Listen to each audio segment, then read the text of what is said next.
आप सभी को मेरा नमस्कार। हम में से हर कोई अपने बचत पर अच्छा ब्याज लेने के लिए एफडी या फिक्स डिपॉजिट कराने की सोचता है। तो एफडी कराने के लिए हमारे पास दो ऑप्शन होते हैं, या तो बैंक में एफडी करा लें या तो पोस्ट ऑफिस में एफडी करा लें। तो इस वीडियो में हम पूरा कंपैरिजन बैंक एफडी और पोस्ट ऑफिस एफडी की करने वाले हैं, जिससे आपको डिसीजन लेने में बहुत आसानी हो जाएगी कि कहाँ एफडी कराया जाए। क्योंकि दोनों एफडी यानी बैंक एफडी और पोस्ट ऑफिस एफडी में बहुत सारे डिफरेंस हैं जो आपको जानना बहुत ज़रूरी है। तो जानते हैं क्या करके। अगर आप इस चैनल पर नए हैं तो कृपया चैनल को सब्सक्राइब जरूर करिए। पोस्ट ऑफिस में एफडी की ड्यूरेशन 1 साल, 2 साल, 3 साल या 5 साल होती है। इसमें आप 4 साल की एफडी भी नहीं करा सकते। वहीं बैंक आपको कई सारे ऑप्शन देता है और आप 7 दिन से लेके 10 साल तक की एफडी करा सकते हैं। अगर प्री मेच्योर विड्रॉल की बात करें तो पोस्ट ऑफिस एफडी आपके लिए काफ़ी नुकसानदायक साबित होगा। एक एग्जाम्पल समझते हैं। मान लीजिए आपने 1 लाख रुपए की एफडी पोस्ट ऑफिस में 1 साल के लिए कराई और 11वें महीने में कोई ज़रूरत पड़ने पर आपने प्री मेच्योर ब्रेक कराया, तो आपको उस 11 महीने का सेविंग के रेट से इंटरेस्ट मिलेगा, जो कि अभी 3% के अराउंड है। वहीं अगर आपने 2 साल के लिए एफडी पोस्ट ऑफिस में कराई थी और 1.5 साल में उसको आप ब्रेक करा रहे हैं, तो 1 साल तक का तो आपको एफडी का रेट मिल जाएगा, जो कि लगभग 7% के अराउंड है।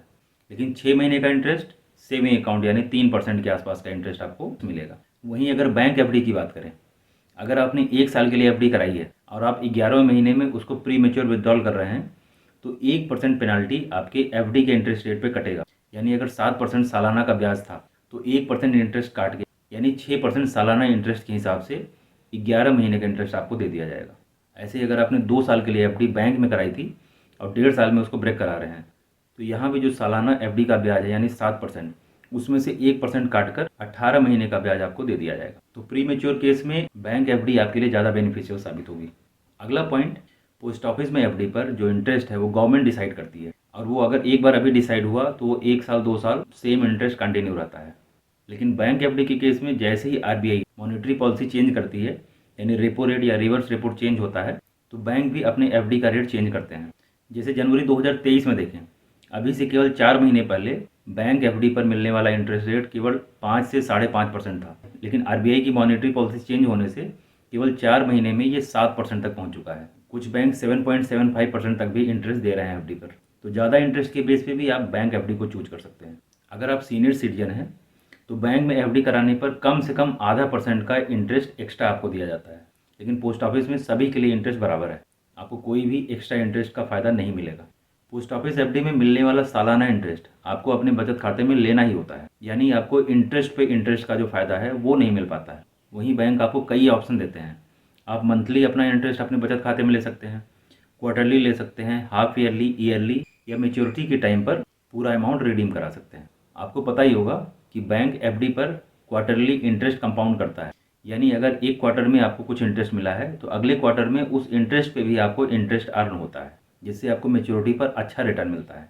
पोस्ट ऑफिस एफडी का एक और ड्रॉबैक है ऑफलाइन मोड होने का, क्योंकि अगर पोस्ट ऑफिस में आपको एफडी कराना है तो जो पोस्ट ऑफिस है उस पर डिपेंड रहेंगे या जो पोस्ट मास्टर है उस पर डिपेंड रहेंगे। वहीं बैंक के केस में ज़्यादातर बैंक इस समय ऑनलाइन एफडी की फैसिलिटी दे रहे हैं, यानी आप घर बैठे अपनी एफडी बना भी सकते हैं और उसको रिडीम भी कर सकते हैं। अगर ट्रांसफरेबिलिटी की बात करें, यानी एफडी को एक ब्रांच से दूसरे ब्रांच में ट्रांसफ़र करने की बात करें, तो पोस्ट ऑफिस का सिस्टम बहुत ही मैनुअल है। यानी अगर आप एक जगह से उसी शहर में दूसरी जगह शिफ्ट हुए हैं और एक पोस्ट ऑफिस से दूसरे पोस्ट ऑफिस में अपनी एफडी को ट्रांसफ़र कराना चाह रहे हैं, तो ये 2-4 हफ्तों से लेकर 2-4 महीने का समय ले सकता है। और वहीं अगर आपने शहर ही चेंज कर दिया है तो दूसरे शहर के पोस्ट ऑफिस में अपनी एफडी को ट्रांसफ़र कराना एक बहुत ही चैलेंजिंग टास्क हो सकता है। Last point, post office saving scheme जैसे एनएससी या केवीपी यानी किसान विकास पत्र, ये काफ़ी हद तक करेंसी नोट की तरह हैं। यानी अगर किसी तरीके से आपका केवीपी या एनएससी खो गया या चोरी हो गया तो जिसके पास भी वो गया वो उसको बहुत आसानी से रिडीम करवा सकता है। जबकि बैंक एफडी के केस में बैंक ने जिसके नाम पर एफडी इशू की है एफडी को वही रिडीम करा सकता है, और अगर 20,000 से ऊपर की एफडी है तो वो केवल अकाउंट में ही ट्रांसफ़र होकर रिडीम हो सकती है। यानी एक तरीके से बहुत सेफ प्रोसेस हो जाता है। तो आशा करता हूँ इतने पॉइंट जानने के बाद आप डिसाइड कर सकते हैं कि बैंक में एफडी कराना है या पोस्ट ऑफिस में एफडी कराना है। अगर वीडियो अच्छा लगा हो तो वीडियो को लाइक करिए, चैनल को सब्सक्राइब करके बेल आइकन जरूर दबाइए, जिससे इसी तरीके की नॉलेजफुल वीडियोज़ आप तक समय समय पर पहुँचती रहें। वीडियो देखने के लिए बहुत बहुत धन्यवाद।